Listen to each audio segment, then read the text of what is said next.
Sugatan ng isang babaeng guro sa isang paaralan sa Tanawan, Leyte matapos barilin ang sarili niyang asawa sa gitna ng klase. Selos ang isa sa mga sinisilip na motibo sa krimen. Ang detalye sa report ni Mar Gabriela.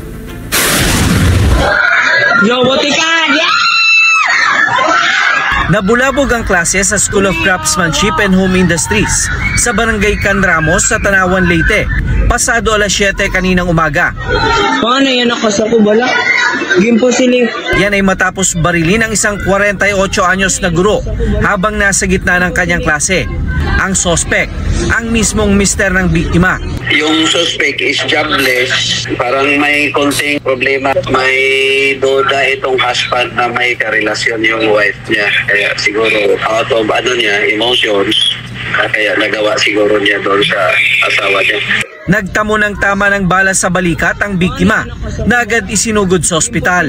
Mabilis namang nakaresponde ang mga pulis kaya naaresto ang suspect. Nabawi ng otoridad ang kalibre 38 revolver na ginamit sa krimen. Inaalam na kung paano ito na ipasok ng suspect sa paaralan. Nakakonsil ito, presumably nakakonsil ito. Ongoing po ma'am yung investigation na to as to the legality ng firearm, kung license ba or hindi. Nakakulong na sa Tanawan Municipal Police Station ang suspect na naharap sa reklamong frustrated parricide. Agad namang sinuspindi ang pasok sa paaralan matapos ang insidente. Mar Gabriel, para sa mata ng agila. Matatag, matapang, matapat.